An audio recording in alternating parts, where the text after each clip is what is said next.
రామ రామేతి మధురం మధురాక్షరం ఆరుహ్య కవితా శాఖాం వందే వాల్మీకి కోకిలం వాల్మీకిర్మునిసింహస్య కవితావనచారిణః శృణ్వన్ రామకథానాదం కో నిదాతి పరాంగతిం యః కర్ణాంజలి సంపుటైరహరః సమ్యక్ పిబత్యాదరాత్ వాల్మీకేర్వదన అరవిందగళితం రామాయణాఖ్యం మధు జన్మ వ్యాధి జరా విపత్తి మరణైరత్యంత సోపద్రవం సంసారం సవిహాయ గచ్చతి పుమాన్ విష్ణో పదం శాశ్వతం మధుమథన చరిత్రద్రావితం యస్య చిత్తం వ్యయమయతి తదీయారాధనైర్యస్య విత్తం హరిగురుచరణం భోజార్చనేష్వప్రమత్తం వదతి పురుషమేనం సర్వలోకోప్యుదాత్తం. విశ్వామిత్ర మహర్షి యజ్ఞయాగాది కర్మానుష్ఠాన కాలంలో రాక్షసుల బాధ నుండి బాధ తప్పించటం కోసమని రామలక్ష్మణులు ఉభయుల్ని కూడాను కోరి దశరథ మహారాజు గారి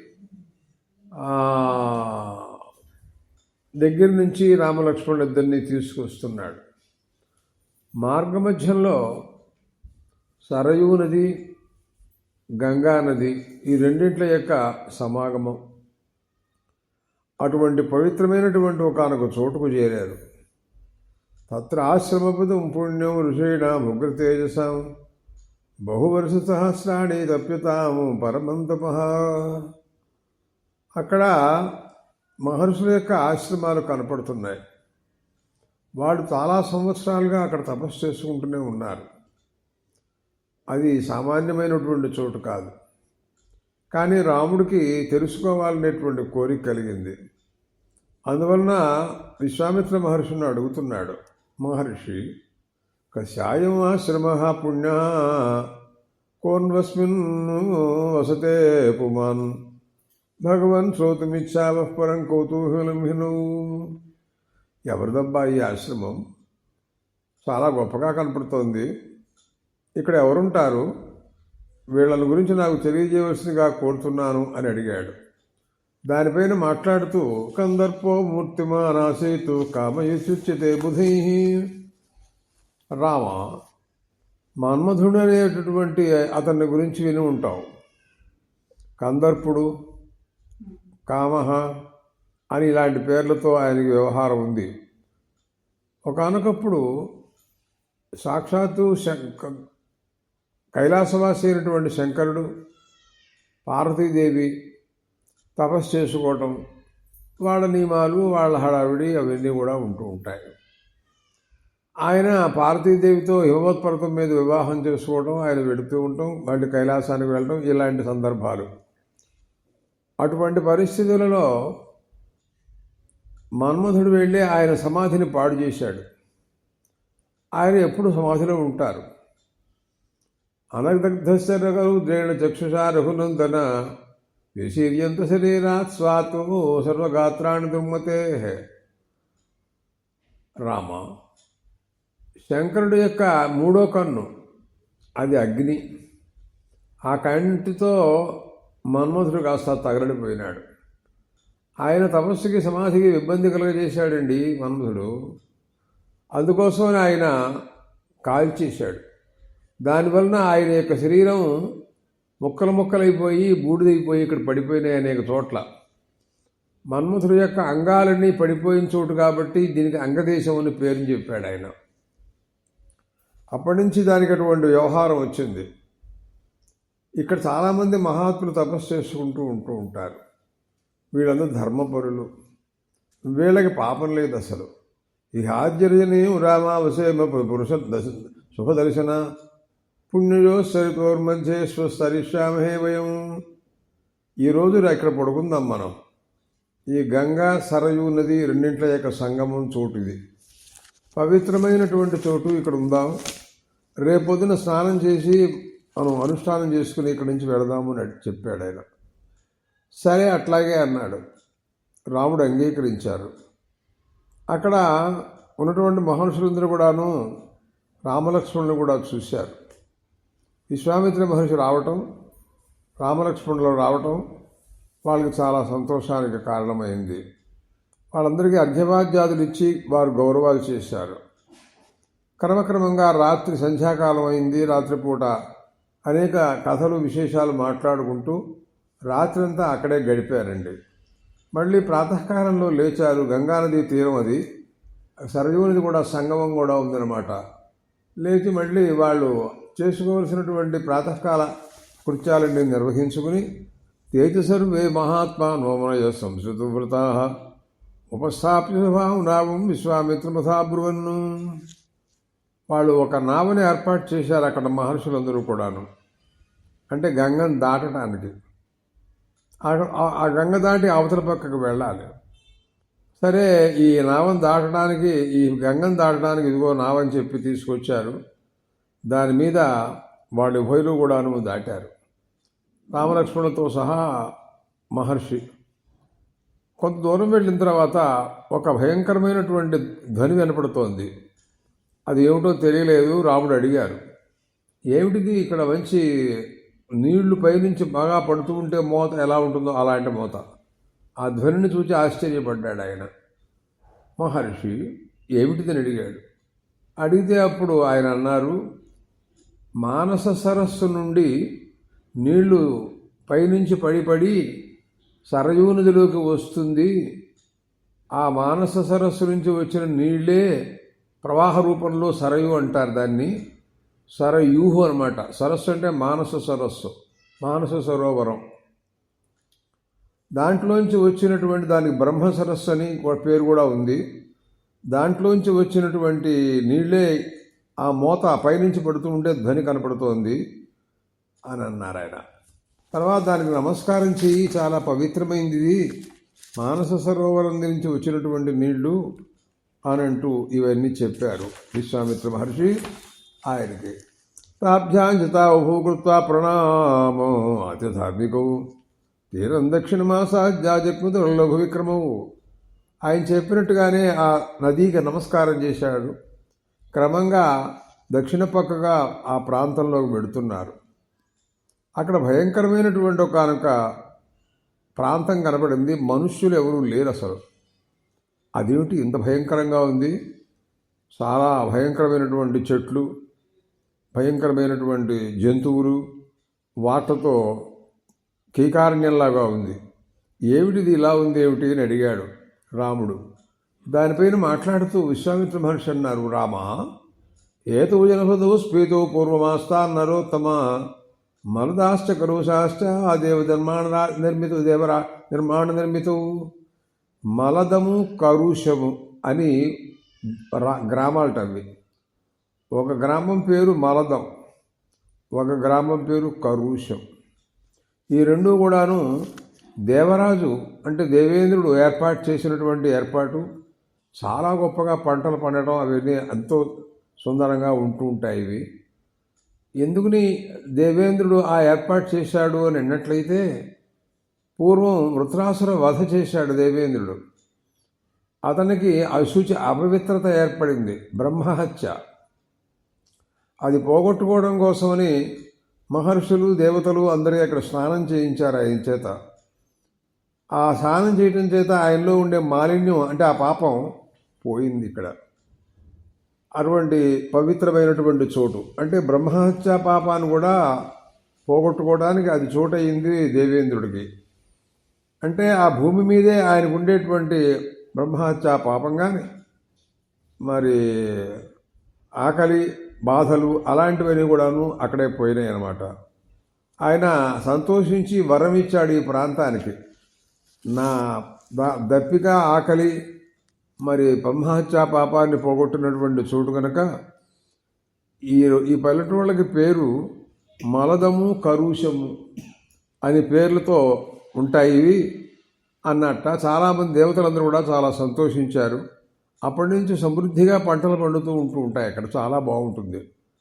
కానీ దురదృష్టవశాత్తు ఏం జరిగింది అంటే, ఒకానొక యక్షి అంటే యక్షజాతి అంటే యక్షులు కుబేరులకు సంబంధించిన వాళ్ళు అనమాట. యక్షులు అంటే ఒక కామరూపిణైనటువంటి తాటక, ఆమె వృత్తాంతాన్ని చెబుతున్నారు అక్కడ. ఆమె సుందుడని అతని యొక్క భార్య. వీళ్ళకి మారీచుడనే రాక్షసుడు. వాడు క్రమంగా వాడు కూడా యక్షుడే కావాలి. శాపవశాత్తు అతను రాక్షసుడిగా మారాడు. వృత్తవాహుర్మహావీర్యో విపులాంశ తదుర్మహాన్నో రాక్షసవో భైరవాకారో నిత్యం త్రాసైతే ప్రజా. వాడు ఎప్పుడైతే రాక్షసుడిగా మారాడో శాపం వలన, ఎవరి శాపము, ఏం చేశాడు తప్పు అనేటువంటి విషయాలు మనం మాట్లాడదాం. సరే, అతను భయంకరంగా ఉన్నాడు. పంటల బండి ఎంతో గొప్పగా జనులందరూ కూడాను ఆనందపడుతూ ఉండే చోట్లో ప్రవేశించాడు. దాంతో అందరూ కూడాను పారిపోయినారు, భయపడుతున్నారు. రోజు రోజు ఆ భయంకరమైనటువంటి యక్షిణి అది, ఆ తాటక సుందుడు అనే ఆమె భర్త, వాళ్ళకి కుమారుడు మారీచుడు. ఇది పరిస్థితి. ఇలా ఉంటే చాలా భయంకరమైనటువంటిది, కానీ ఆ అమ్మాయి తక్కువదేం కాదు. ఆమెకు 1000 ఏనుగుల బలం ఉందిట. ఈ బలం ఎలా వచ్చింది, ఏమిటి తెలియజేయవలసిందిగా కోరుతున్నాను అని అడుగుతాడు రాముడు. రామ, విశ్వామిత్రో బ్రవేద్వాక్యం శృణుమే బలోత్తర వరదాన కృతం వీర్యం ధారయతే బలాబలం. విశ్వామిత్ర మహర్షి చెబుతూ ఉన్నాడు, శ్రీరామ, ఈమె పూర్వం ఒక సుకేతుడనే యక్షుడుండేవాడు.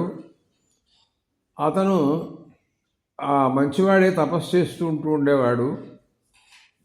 అతనికి సంతానం లేకపోవడం చేత తపస్సు చేశాడు. బ్రహ్మగారు అనుగ్రహిస్తూ ఒక ఆడపిల్ల నీకు కలుగుతుంది అని అన్నారు ఆయన. ఆ అమ్మాయే తాటక అంటే. పైగా బ్రహ్మగారు ఆమెకు 1000 ఏనుగుల బలం కూడా ఉండాలని ఇచ్చారట. కానీ అతనికి బ్రహ్మగారు యక్షుడికి ఆ పురుష సంతానం ఇవ్వలేదు. ఈమె సుందుడికి కూతురు ఆమె, కొడుకు ఆమె, అంతా ఆమె. సరే, ఆమెకు మాత్రం మారీచుడు అనేటటువంటి వాడు కొడుకు మాత్రం కలిగాడు. ఇది పరిస్థితి. కానీ వీళ్ళందరూ కూడాను ఆ బలమదం ఉందే, గర్వం, దానివలన అందరినీ కూడా ఏడిపిస్తూ ఉంటారు. మహర్షులలో అగస్త్య మహర్షులు ఒక మహాత్ముడు ఉన్నారు. ఆయన చాలా గొప్ప తపస్సంపన్నుడు. ఆయన్ని కూడా వాళ్ళు దడిపించడం, మిమ్మల్ని మింగేస్తామంటాం, ఇలాంటివన్నీ మొదలెట్టారు. ఆయన మహాతపస్సంపన్నుడు. వెంటనే శాపం పెట్టాడు, రాక్షసుల వైపుగా. కానీ సరే, ఇంకా ఆయన చెప్పిందో చేసేది ఉంది. తాటకను కూడా శాపం పెట్టాడు.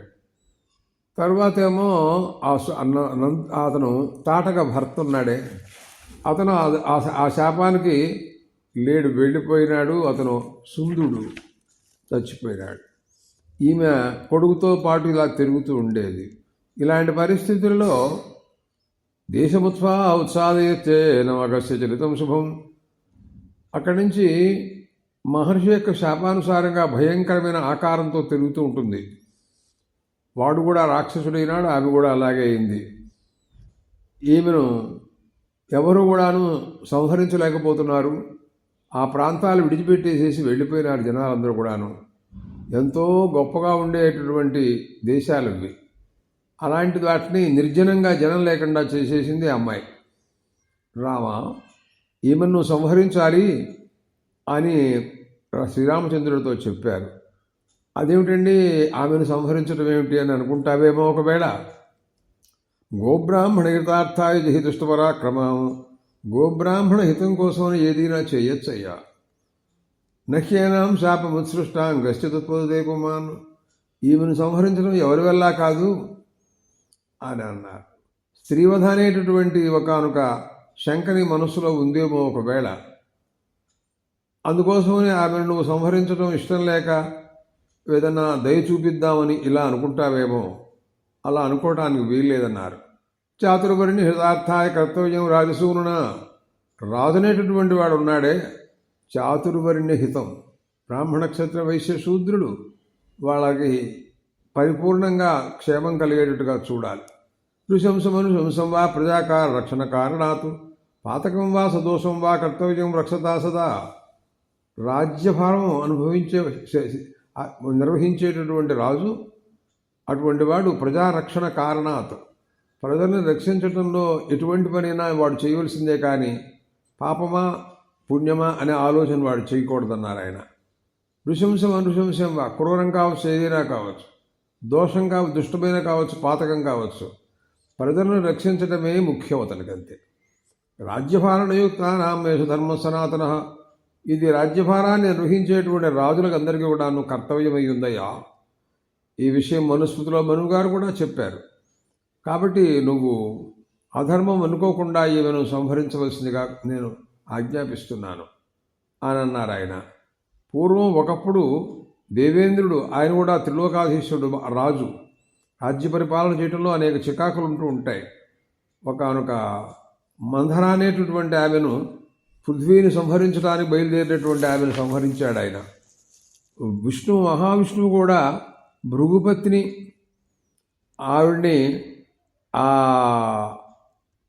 ఆయన కూడా సంహరించాడు. ఎందుకంటే ఆమె రాక్షసులకి రక్షణ ఇస్తూ మనకి ప్రతికూలంగా వ్యవహరించింది. అందుకోసం ఆయన అప్పుడు అటువంటి సమయంలో ఆయన కూడా ఆ భృగుపత్రిని సంహరించినట్టుగా కథలున్నాయి. అటు దేవేంద్రుడు, ఇటు విష్ణుమూర్తి, ఇలాంటి వాళ్ళందరూ కూడాను లోకక్షేమం కోసం ఎన్నో చేస్తూ ఉంటారయ్యా. వాళ్ళకి పాపాలంటావు, ప్రజలను రక్షించడమే వాళ్ళకి కర్తవ్యం అని చెప్పారు. ఈ మాటలు విన్న తర్వాత శ్రీరామచంద్ర ప్రభు ఆయన అన్నారు, పితృన్వచన నిర్దేశాత్ పితృవచన గౌరవాత్ వచనం కౌశికే సస్యావ కర్తవ్యం విశంకయ. మనసులో అనుకున్నాడు. బయలుదేరేటప్పుడు నాన్నగారు కూడా చెప్పారు, విశ్వామిత్ర మహర్షి ఏం చెబితే దానికి నువ్వు బద్ధుడవై ఉండు కాదనమోక అని ఆయన అందరిలో మధ్యలో వశిష్ఠ మహర్షి, జాబాల మహర్షి ఇలాంటి వారందరి సమక్షంలో చెప్పిన మాట గుర్తుపెట్టుకున్నాడు. నాన్నగారు కూడా చెప్పారు, సోహం పితుర్వచ శ్రుత్వా శాసనాత్ బ్రహ్మవాదిన. పైగా బ్రహ్మవేత్త అయినటువంటి విశ్వామిత్ర మహర్షి యొక్క ఆజ్ఞ ఇది, తప్పకుండా తాటకావత చేస్తాను అని అంగీకరించాడు. గోబ్రాహ్మణితార్థాయ దేశస్యాస్య సుఖాయ చ తవ చైవాప్రవేశ వచనం కర్తుముద్యత. పైగా స్వార్థమేం లేదు దీంట్లోనూ, గోబ్రాహ్మణ హితం కోసమని. గోవులు బ్రాహ్మణులు ధర్మము, వీటిని రక్షించాలి అన్నట్లయితే ఇటువంటి దుర్మార్గులను మనం సంహరించక తప్పదు అని అనుకున్నారు. సరేనని ధనుర్బాణాలు తీసుకున్నాడు. ఆ ధనుర్బాణాలు అంటే మరి సామాన్యమైన విషయం కాదు. పైగా అన్ని శస్త్రాలన్నీ కూడాను, అస్త్రాలన్నీ కూడా చెప్పాడు ఆయన. ఒక్కసారి ధనుర్బాణాలతో వింటినారిని మోగించాడు. అది భయంకరమైనటువంటి మోత. అక్కడ ఉన్నటువంటి ఆ రాక్షసులందరి హృదయాలని చీలిపోతాయన్నమాట. అంత భయంకరమైనటువంటిది. అసలు హృదయాలు పగిలిపోతున్నాయా అన్నట్టుగా ఉంటుందన్నమాట. అలాంటి పరిస్థితుల్లో ఈ దుర్మార్గురాలు తాటకముందే మాయాబలంతో ఉంటుంది. అది ఎప్పుడు ఎక్కడ కనపడుతుందో తెలియదు, ఎక్కడికి వెళ్ళిపోతుందో తెలియదు. క్షణకాలంలో కనపడుతున్న క్షణకాలంలో మాయిపోతుంది. అటువంటి దాన్ని ఏనాం ప్రసిద్ధురా దర్శాం మాయాబల సమన్వితాం. రామ అదిగో వస్తుంది చూడు, ఇదిగో ఇది చాలా భయంకరమైనటువంటిది. దూను తపాపిచా హనిష్యా మేమేమితి వీర్యంచాగతించాపి, దాని శక్తి సామర్థ్యాలన్నింటినీ కూడా నాశనం చేస్తాను అని రాముడు అన్నాడు. తాటక క్రోధం మూర్ఛిత ఉద్యమ్య బాహు గర్జంతి. వెంటనే భయంకరమైనటువంటి శబ్దాలు చేసుకుంటూ రాముడి మీదకు దూకుతోంది అది. విశ్వామిత్ర మహర్షి చూశాడు. దాన్ని ఒకసారి హోమ్ అన్నాడంతే, ఆగిపోయిందంతే అంతరిక్షలోకంలో. రామా నీకు జయమోగాక, నువ్వు కొట్టేయన్నాడంతే. ధోన్వానారు జుఘోరం, భయంకరమైనటువంటి దుమ్మంతా మీదకు పోస్తోంది. అది కళ్ళు కనపడవు మనకు అసలు, అట్లా చేస్తోందన్నమాట. అటువంటి పరిస్థితుల్లో శిలావర్షం, రాళ్ళు వర్షం కురిపించేస్తోందంతే. మనుషులు కనపడరు, ఎవరు ఏం చేయలేరు. శిలావర్షం తుమహస్తస్య శరవర్షేడు రాఘవ. భయంకరమైనటువంటి శస్త్ర పరంపరలు చేస్తున్నాడు రాముడు, వేస్తున్నాడు. ఆ శిలలన్నీ ముక్కలైపోయినాయి. దాని చేతులు నరికేశాడంతే. అక్కడి నుంచి అయినా సరే, చేతులు లేకపోయినా సరే భయంకరమైనటువంటి కోపంతో మీదకొస్తూ ఉంటే లక్ష్మణస్వామి దాని ముక్కు చెవులు కోసాడు. కామరూపధరా సజ్జాకృత రూపాన్ని అనేక సహా. రాక్షసులకి యక్షులకి అనేక రకములైనటువంటి మాయా శక్తులు ఉంటూ ఉంటాయి.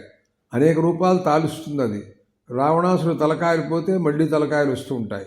మేఘనాథుడు ఒకసారి కనపడుతున్నాడు, మళ్ళీ కనపడ్డు. వాళ్ళందరూ అంతే. కాబట్టి ఆ రకంగా మళ్ళీ అది వర్షం కురిపిస్తోంది, రాళ్ల వర్షం కురిపిస్తోంది. అంతేగాని దానికి ఏమీ భయం లేదు. అటువంటి పరిస్థితుల్లో ఆయన విశ్వామిత్ర మహర్షి అన్నారు, రామా, నీకేదో అనుమానం ఉన్నట్టుంది మనస్సులోను, ఏదో పాపం చేస్తున్నానేమో అని ఇలాంటి స్త్రీని సంహరించడం తప్పని ఏదన్నా అనుకుంటున్నావా? లేదు. యజ్ఞ విఘ్నకరి యక్షీపురా వర్ధతి మాయ. ఇదిగో ఇంకా సాయంకాలం అవుతోంది, సాయంత్రం అయింది అంటే దీని శక్తి పెరిగిపోతుంది. రాత్రిపూట మనం రాక్షసుల్ని సంహరించలేము, చాలా కష్టం. కాబట్టి ఈ యజ్ఞ విఘ్నం చేస్తోంది, ధర్మ విఘ్నం, గోబ్రాహ్మణ వధ చేస్తోంది. ఇటువంటి దాన్ని నువ్వు ఆలోచించొద్దు, కొట్టే అన్నాడు. అంతే. వెంటనే అభిదుద్రా కాకుత్సం లక్ష్మణం నిషేధుషి సామాగవంతీం వేదేని విక్రాంత అసినింబ. వెంటనే ఒక బాణం వేశాడండి, రొమ్ము మీద గుచ్చుకుంది, ధోమని పడిపోయింది. అంతే. అక్కడి నుంచి ఆ సేవతలందరూ కూడా ఆనందపడుతున్నారు. ఆహా, ఇంత భయంకరమైనటువంటి దాన్ని ఎవరు చంపలేకపోయినారు ఇంతకాలం అని దేవేంద్రుడు చాలా ఆనందపడ్డాడు. సురాష్ట్ర సర్వే మునా విశ్వామిత్ర మధాబ్రువన్ను మునే కౌశికభద్రంతే సేంద్రా సర్వే మరుద్గణ. దేవతలు దేవేంద్రుడు అందరూ కూడాను, విశ్వామిత్ర మహర్షి, ఏమయ్యా ఎంత గొప్ప పని చేశావయ్యా, ఈ రోజున రామలక్ష్మణులు తీసుకొచ్చావు. ఇలా ఈ ప్రాంతాలన్నీ కూడాను ఎంతో బాధపడుతున్నారు చాలామంది, వాళ్ళందరికీ కూడాను మంచి అవకాశం ఇచ్చావు అని ఆయన వాళ్ళందరూ కూడా ప్రశంసించారు. ప్రజాపతే భృతాశ్వస్య సుతాన్ సత్యపరాక్రమాన్ తపోబలభృతాన్ బ్రహ్మన్ రాఘవాయ వేదయ. అప్పుడు దేవేంద్రుడు అన్నాడు, నీకు చాలా శస్త్రాస్త్రాలన్నీ కూడా తెలుసు కదా, ప్రజాపతి గారి కుమారులు మనవాళ్ళు అనుకో, కూతురు కొడుకులు అనుకో, వాళ్ళే శస్త్రాస్త్ర రూపాలుగా ఉంటూ ఉంటారని నిన్న అనుకున్నాం మనం. అవన్నీ కూడా వాళ్ళకి నీవు ఉపదేశం చేయి. ముందు ముందు రామలక్ష్మణులు ఉభయులు కూడాను అనేక యుద్ధాలలో రాక్షసు సంహారం చేయవలసి ఉంటుంది, శక్తి సామర్థ్యాలు వాళ్ళకు వస్తాయి అంటూ ఆయన సలహా ఇచ్చాడు. పాత్రభూతశ్చ మే బ్రహ్మంతో అనుగమనే సుత కర్తవ్యం చ మహత్కర్మాసురాణం రాజసూరణ ఏముక్తాసురా సర్వే జగ్గురు యథాగతం. సరే, ఈ రకంగా చెప్పారు, చాలా ఆనందపడ్డారు, రామలక్ష్మణులు ప్రశంసించారు, విశ్వామిత్ర మహర్షిని కూడా ప్రశంసించారు. యథాప్రకారంగా స్వర్గలోకంలోకి వెళ్ళిపోయినారు దేవతలందరూ. సరే, సంధ్యాకాలం అవుతోంది. విశ్వామిత్ర మహర్షి మళ్ళీ యథాప్రకారంగా సంధ్యావందనాది అనుష్ఠానాల్లో తిరిగారు. రాముడిని దగ్గర తీసుకుని ఆయన తలకాయ వాసన చూసి ఎంత ఆనందపడ్డాడో తెలియదు, అంత గొప్పగా ఆనందపడ్డాడు. రామ ఉపాగ్రహ ఇదం వచనము బ్రవీతు. రామ, అలాగా తేలిగ్గా ఊరికే అవలేలుగా కొట్టేశావయ్యా, ఎంత భయంకరమైన రాక్షసునయ్యా అని అంటూ ఆయన సంతోషించి, ఈరోజు రాత్రి ఇక్కడ మనం పడుకుందామయ్యా, రేపు పొద్దున వెడదాంలే అని అన్నారు ఆయన. విశ్వామిత్రవచ శ్రుత్వా హృష్టో ధర్మం దశరథాత్మజ ఉపాసరతి నీం సత్రా తాటకాయావనే సుఖం. అది తాటకా వనంట. ఇప్పటిదాకా ఎవరూ ఆ ప్రాంతంలోకి వెళ్ళలేరు. ఈ రోజున దాన్ని సంహరించి ఆ వనంలో హాయిగా రాత్రి సుఖంగా పడుకున్నారు వాళ్ళిద్దరు కూడాను. ఆ ప్రాంతానికి అంతా కూడాను పీడ విరగడైపోయింది, అందరూ ఆనందంగా ఉన్నారు. చాలా గొప్పగా ఉంది ఆ ప్రాంతం అంతా కూడాను, చూసుకుంటున్నారు. ఆ రాత్రి అనేక విషయాలన్నీ కూడాను బోధ చేశాడు విశ్వామిత్ర మహర్షి. ఇట్లా ఉంటుంది, పూర్వకాలం ఇక్కడ ఉండేవాళ్ళు అంటూ ఇవన్నీ కూడా చెప్పాడు. అతతామృతిని విశ్వామిత్రో మహాయశా ప్రహస్య రాఘవం వాక్యం వాచి మధురాక్షరం. తెల్లారింది, ఆ రాత్రి అక్కడ పడుకున్నారు. తర్వాత రేపు పొద్దున లేచిన తర్వాత మాట్లాడుతూ, రామ, నీకు చాలా సంతోషమయ్యా, నాకు ఆనందంగా ఉందా నిన్ను చూస్తుంటే నాకు అని ఎంతో చెప్పుకుంటున్నాడు ఆయన. ఆయనకుండే ఆనందం అంతులేదు అసలు. దేవాసురుగణాన్ పాపి సగంధర్వోరగానపి ఏ రమిత్రాన్ని ప్రసక్యాజు వశీకృత్య జీషిసి. నీకు నేను ఇంకా కొన్ని మంత్రశక్తులన్నీ ఇస్తున్నానన్నాడు. ఎన్ని వేల సంవత్సరాలు తపస్సు చేశాడో, ఆయన దగ్గర ఎన్ని శస్త్రాలు ఉన్నాయో తెలియదు అసలు, అవన్నీ ఇచ్చేస్తున్నాను నీకు అన్నాడు. అంతే. తాను దివ్యాన్ని భద్రంతే దదాం శాస్త్రాన్ని సర్వజ చక్రదండం. ఇప్పుడు దండచక్రం అంటే ఏమిటో, దండచక్రం మహద్దివ్యం తవ దాస్యామి రాఘవ. ధర్మచక్రంట, కాలచక్రంట, విష్ణుచక్రంట, ఇంద్రాశాస్త్రం, వజ్రం, ఇలాంటివన్నీ కూడా, శూలధరం, శైవం శూలధరం, అస్త్రం బ్రహ్మాస్త్రం కూడా ఇచ్చాటండి, ఐషీకాస్త్రం. అబ్బో, దదామితే మహాబాహు బ్రహ్మమస్త్రం అనుత్తమం. బ్రహ్మాస్త్రం కూడా ఇస్తున్నాను నీకన్నాడు. ఉభే గదే ద్వే చైవ కాకుస్త కౌమోదకి శిఖరి ఉభే. కౌమోదకి శిఖరి రెండు గదలట, అవి కూడా ఇచ్చాడు. ధర్మపాశమహం పాశ కాలపాశం తథైవచ ధర్మపాశం, కాలపాశం, వారుణాస్త్రం, యమాస్త్రం మొత్తం అన్ని ఇచ్చాడు. అశినీద్వే ప్రయాస 2 పిడుగులు లాంటివి ఏవో భయంకరమైనటువంటివి. శుష్కాగ్రే రఘునందన దదామిజాస్త్రం, పినాకడు ఈశ్వరుడు ఉండే ఈశ్వరాస్త్రం అన్నమాట. పాశుపతాస్త్రం, నారాయణాస్త్రం, ఆగ్నేయాస్త్రం, వాయువ్యాస్త్రం ఇవన్నీ కూడా ఇస్తున్నానన్నాడు. అస్త్రం హైశిరో నామక్రమించం అస్త్రం తథైవచ, ఇంకా అనేక రకములైనటువంటి అస్త్రాలండి. అవన్నీ కూడాను ఆయన అనుగ్రహిస్తున్నారు, చెబుతున్నారనమాట. కంకాళమసలం పూరం కాపాల మత కంకణం వైద్యాధరం మహాస్త్రం, ఇంకా విద్యాధరులు, కిన్నరులు, కింపురులు, గంధర్వులు వాళ్ళు వేసేటటువంటి గాంధర్వాస్త్రాలు, పాశు మరి నాగాస్త్రాలు, ఇట్లా సౌర్యాస్త్రం, ఇలాంటివన్నీ ఎన్నున్నాయో తెలియదు అసలండి. అవన్నీ కూడా ఇస్తున్నాడు ఆయన. పైశాచాస్త్రంట, ఏదో దర్పణంచ శోషణం సంతాప విలాపనే మదనం దైవధర్సంచ అంటూ ఇస్తున్నాడండి. రామావిగో తీసుకో, నీకు ఇస్తున్నాను నేను. ఇవి ఉండగా నిన్ను ఎవరు ఏమీ చేయలేరు ఈ జగత్తులోనూ. ఒకటే మాట అన్నాడంతే. తామసంచి నరసాద్దూలా శోభనంచి మహాబల సంవర్ధనంచి దుర్ధర్షం ముసలంచి నృపాత్మజ సత్యవస్త్రం మహాబాహు తథామాయాధరం వరం అంటూ ఎన్ని ఇచ్చాడో తెలియదండి. అన్నీ కూడా ఇచ్చేశాడు. ఏతాన్ రామ మహాబాహు కామరూపాన్ మహాబలాన్ గృహాణ పరమోదారాన్ క్షిప్రమేమ నృపాత్మజ. ఇవన్నీ కామరూపాలుగా ఉంటాయి. రామ ఏ సమయానికి ఏ రూపం కావాలంటే ఆ రూపంగా మారిపోతాయి. అవి రాక్షస రూపం కావాలంటే రాక్షసం మారిపోతాయి, దేవరూపంగా ఉంటే దేవతలుగా మారిపోతాయి, మనుషులుగా ఉంటే మనుష్య రూపులుగా మారిపోతాయి. అసలు వాటికి తిరుగుంటూ లేదనుకో అన్నాడు ఆయన. స్థితస్తు ప్రాంగ్ ముఖో భూత్వా శుచిర్మునివన నదో రామాయ సుప్రీతో మంత్రగ్రామమునుత్తమం. ప్రాంగ్ముఖంగా కూర్చో, తూర్పుగా కూర్చో, పరమ పవిత్రంగా ఉండు, నేను మనస్సు ప్రశాంతంగా పెట్టుకో. ఈ నేను చెప్పిన మంత్రాలని కూడాను నువ్వు అంటూ ఉండు, మొత్తం నీకు అన్ని శస్త్రాలు వచ్చేస్తాయి. సర్వసంగ్రహణం తేషాం దైవతైర్పు సుదుర్లభం, దేవతల దగ్గర కూడా ఉండవు ఇవి, నీకు ఇస్తున్నాను ఆయన అని ఎంతో ఆనందంతో మంత్రాలని చెప్పాడు. జపతస్తు మునేస్తశ్చ విత్రామ విశ్వామిత్రస్య ధీమత ఉపతస్థం మహాత్మాని సర్వాణ్యస్రాణి రాఘవం. ఈయనలోంచి మళ్ళీ ఆయనలోకి వెళ్ళిపోయినాయి ఇవన్నీ కూడా అంతే. ఏం లేదు, మంత్రాలు ప్రత్యేకంగా అక్కడ ఏముండదు. ఏ ధనుస్సు ఉన్నా ఏ బాణం ఉన్నా ఆ మంత్రాన్ని ఏ మంత్రాన్ని ఉచ్చరిస్తే అది ఆ అస్త్రంగా మారిపోతుంది అంతే. అవసరం వచ్చింది ఒకప్పుడు. కాకాసురుడు వచ్చాడు, ఇబ్బంది పెట్టాడు. దగ్గర ఏమీ లేదు, ఆసనం దర్భాసనం ఉంది, దర్భ తీశాడు, బ్రహ్మాస్త్రం బ్రహ్మమంత్రాన్ని ఉచ్చరించాడు. బ్రహ్మాస్త్రం అదంతే, తిరుగులేదు దానికి. వాడి వెనకాల వెళ్ళింది, వాడు భయంకరంగా పరిగెత్తికెళ్తున్నాడు. వాడు ఎక్కడ త్రిలోకాల్లో ఎవరు కూడా వాడికి శరణు అడిగితే దిక్కు అభయం ఇవ్వలేదు.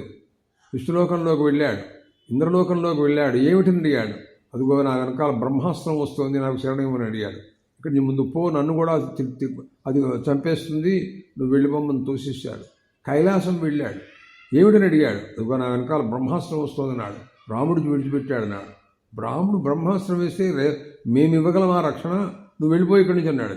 అట్టా తిరిగి మళ్ళీ రాముడు పాదాల మీద పడ్డట్టుగా మనకి రామాయణంలో ఋషిముఖ పర్వతం, చిత్రకూట పర్వతం మీద ఉన్నప్పుడు దాని వృత్తాంతం తెలుస్తూ ఉంటుంది. కాబట్టి ఆయన ఇవన్నీ కూడా ఇచ్చాడు. పూజుష్టిమునయ సర్వే రామం ప్రాంజలయస్తదా. ఆ మంత్రాధిష్టాన దేవతలందరూ కూడాను లోపల ప్రవేశించారు రాముడిలో. అంటే మంత్రస్వరూపుడు, మంత్రదేవతాస్వరూపుడు. వాళ్ళందరూ దోషులకి నమస్కారం పెడుతూ, రామ నువ్వు ఏ సమయానికి ఎప్పుడు నమ్మమని పిలిస్తే మేము రెడీగా ఉంటాం, ఏ యుద్ధంలో ఎప్పుడు ఎవరిని సంహరించాలో మేము రెడీగా ఉంటామని దోషులకి దేవతలందరూ, ఆ మంత్రాధిష్టాన దేవతలందరూ నమస్కారాలు చేస్తున్నారండి. వాళ్ళు ఈమే స్మవరము దారా కింకరాస్తవ రాఘవ, మీకు మేము భృత్యులం, మీ రక్షణ మాకు లక్ష్యం, మిమ్మల్ని ఎవ్వరూ ఏం చేయలేరు మేము ఉండగా. ప్రతిగృహ్య చూస్తున్న సమాలంజ పాడిన మనసా మే భవిష్యత ఇది దానభ్యోదయదు. నువ్వు ఒకసారి స్మరించావంటే చాలు, మేము రెడీలో ఉంటాం అని ఈ రకంగా అన్నారు. తతఃప్రీతమన రామో విశ్వామిత్రం మహామునిం అభివాద్య మహాతేజాగమనాయోపచక్రమే. క్రమక్రమంగా మళ్ళీ బయలుదేరి ఆశ్రమానికి బయలుదేరదామని అడిగాడు. సరేనన్నాడు. పెడుతున్నారు క్రమక్రమంగా. మొత్తం దేవగంధర్వ కిందర్లు కింపురుషులు కాదు, రాక్షసులు కాదు, ఎవడు కానీ ఎవరు ఈ లోకంలో సృష్టిలో ఎవరు ఏం చేయలేరు ఆయనంతే ఒకటి. అటువంటి మంత్రాలన్నీ కూడా చెప్పాడు. ఉపసంహారం కూడా చెప్పాలి, అవసరం వస్తే వాటిని ఉపసంహరించుకోవాలి. అవన్నీ కూడా చెప్పాడు. ఆ రకమైనటువంటి ఆ మంత్రానికి అధిష్టాన దేవతలు ఉంటారు, వాళ్ళందరూ కూడా వచ్చి నమస్కారాలు చేస్తున్నారు అన్నమాట. సత్యవంతము సత్యవంతం శృతం, ఈ రకంగా అనేక రకములైనటువంటి శస్త్రాస్త్రాలన్నీ కూడాను చెప్పడం, అవి తీసుకోవడం, వాటి యొక్క ఉపసంహారాన్ని కూడా చెబుతారు. అవందరూ దేవతలందరూ కూడా, ఆ మంత్రదర్శన దేవతలందరూ కూడాను సాక్షాత్కరించారు.